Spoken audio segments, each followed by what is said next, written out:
ગઈકાલે ભાજપની સરકારે ગાંધીનગરથી એક ખુશી મજાક પેકેજની જાહેરાત કરી છે।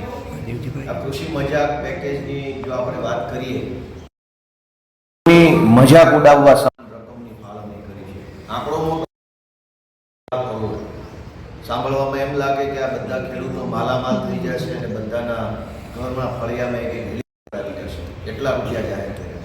વાસ્તવિકતા એ છે પેકેજના માધ્યમથી સરકારે જાહેર કરેલી રકમથી માત્ર ને માત્ર આત્મહત્યા કરવા ઝેરી દવા ખરીદી શકાય એટલા રૂપિયા હાથમાં આવવાના છે।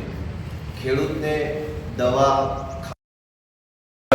મજૂરી, ટ્રેક્ટર ચલાવવું વગેરે વગેરેનો જે ખર્ચો થયો છે એ ખર્ચા કરતા પણ ઓછી રકમ ખેડૂતના હાથમાં આવે, એટલે કે ખેડૂતના હાથમાં જે રકમ આવવાની છે એ મજાક સમાન આત્મહત્યા કરવાની દવા ખરીદી શકાશે, વધારે કોઈ ફાયદો થવાનો નથી।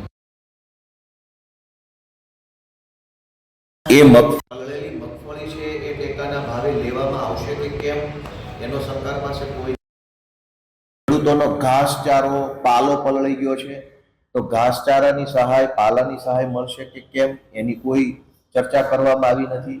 અનેક ખેડૂતોના જમીનમાં ધોવાણ થયેલ છે, એની પણ કોઈ ચર્ચા કરવામાં આવી નથી। ખેતર જેણે ભાગવું રાખ્યું હોય એ ભાગવું રાખનાર ખેત મજૂર પેકેજની અંદર કરવામાં આવી નથી। કુલ મળીને સુધી ખેડૂતના ખેતરે જઈને ફોટો પડાવવાનું કારસ્તાન કર્યા પછી મુખ્યમંત્રી પોતે ફોટા પડાવવા ગયા, મંત્રીઓ ફોટા પડાવવા ગયા, બધાએ ખેતરે ફોટા પડાવ્યા પછી છેલ્લે આ કોથળામાંથી બિલાડું કાઢવાની વાત છે। કૃષિ ખેડૂતોને જો ખરેખર સરકારે મદદ હોય તો મેં પહેલા પણ કીધું કે બે રસ્તાઓ છે। 1 હેક્ટર દીઠ 50,000 રૂપિયાની સહાય ફરજિયાત કરવી જોઈએ, અને માત્ર 2 હેક્ટરની મર્યાદામાં શું કામ? કેમ કે વરસાદ ખાલી 2 હેક્ટરમાં તો પડ્યો નથી, વરસાદ તો તમામ જમીનો ઉપર પડ્યો છે।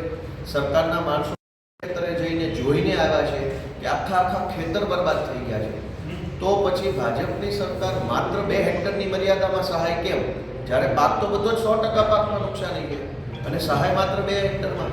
એટલે મને એમ લાગે છે કે ખેડૂતોનું જો ભલું કરવું હોય તો બે મુખ્ય બાબત છે।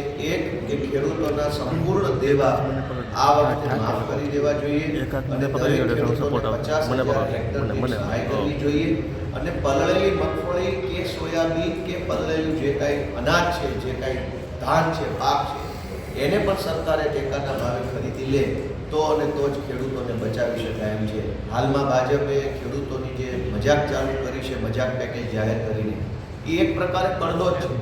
કેમ કે તોકતે વાવાઝોડા વખતે આપણે જોયું છે કે સરકારે કરોડો રૂપિયાનું પેકેજ જાહેર કર્યું, એ પેકેજ ખેડૂતો સુધી નથી પહોંચ્યું, એ પેકેજ ભાજપના મળતિયા ખાઈ ગયા। તોકતે વાવાઝોડા વખતે અમરેલી જિલ્લો, ગીર સોમનાથ અને જુનાગઢ જિલ્લાના અનેક તાલુકા અને ગામડાઓમાં નુકસાન થયું હતું, પેકેજ બધું જ ભાજપના માણસો ખાઈ ગયા। આ જે પેકેજ જાહેર થયું છે એ પેકેજ પણ મોટાભાગનું ભાજપના માણસો ખાઈ જવાના છે અને ખેડૂતોના નામે વાહવાહી લૂંટવાનું અત્યારે કારસ્તાન થઈ રહ્યું છે, એની હું નિંદા કરું છું। અમારી સ્પષ્ટ માંગણી છે આમ આદમી પાર્ટી તરફથી ખેડૂતો વતી કે ખેડૂતોનું સંપૂર્ણ દેવું માફ કરવું જોઈએ, ખેડૂતોને પર હેક્ટર 50,000 રૂપિયા તમામ નુકસાનીનું વળતર ચૂકવવું જોઈએ, અને પલળેલી મગફળી કે સોયાબીન કે જે કંઈ પાક છે એને સરકારે ખરીદી લેવું